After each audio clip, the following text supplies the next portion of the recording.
was still at home, and censored government documents outlining controversial plans to spy on unsuspecting internet users have been revealed.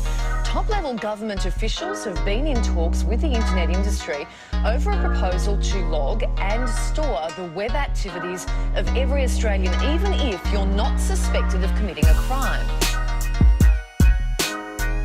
Canada, New Zealand, Australia, the UK and the US. It is a vital piece of the structure that makes us Five Eyes countries have an advantage over anyone who might seek to do us damage. Us Five Eyes countries have an advantage over anyone who might seek to do us damage. So it is a 50-year investment by Australia and the United States in having the capabilities that are far in advance of any of our competitor nations in terms of defence and national security. So I strongly support the presence of Pine Gap, and it's part of our alliance arrangements with the United States. It's critical for all countries who believe in freedom and liberty and democracy to make sure we can protect ourselves. Part of that is knowing what the enemy might do before they actually do it, and Pine Gap provides us with that capability. Australians know much about it all, the joint Australian-US intelligence facility at Pine Gap. To the outside world, a collection of domes in the desert outside Alice Springs. Well, it's a very high-tech facility. When you go into operations, you walk into a dark room, you see operators there looking at their monitors. They wear headsets. They're basically monitoring, watching and listening for anything that might be intelligence that would be desired by the United States and Australia.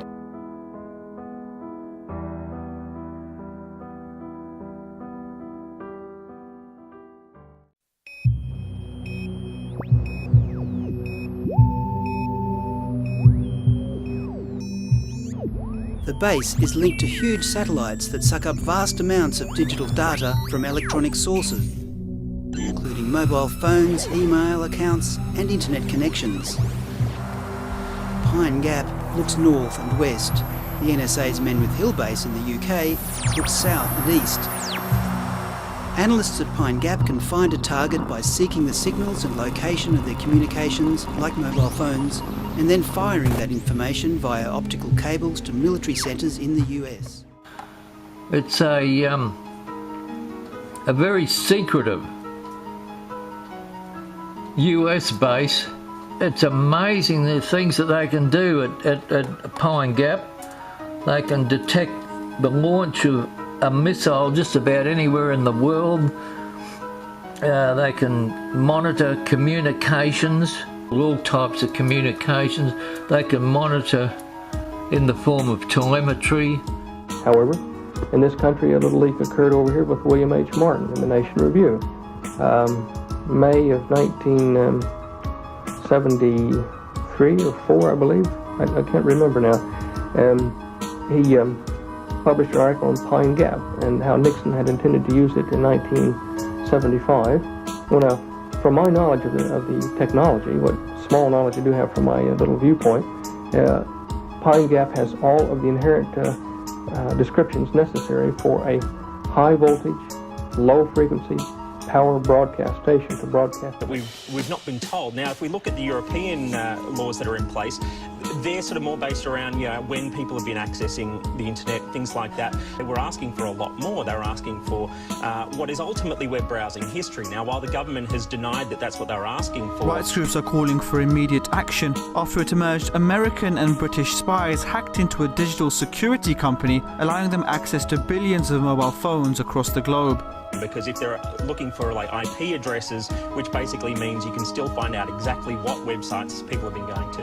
GCHQ and the NSA stole encryption keys from the Netherlands-based SIM card manufacturer Gemalto.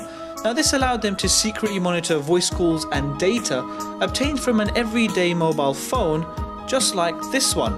When one thinks that actually in the countries in which they have targeted people in this way, for example by hacking into emails, then stealing effectively the keys in this way, these undoubtedly in countries concerned will be criminal offences. Well, according to the NSA leaks, British intelligence was able to monitor up to 600 million communications every day. And who was looking at them? 850,000 NSA employees and private US contractors had access to British databases. And there's a question of whether the US had access to the British spy mast at its Berlin embassy. Intelligence officials made no secret of their quote-unquote Orwellian cooperation. I met yesterday with our Five Eyes colleagues, and one of them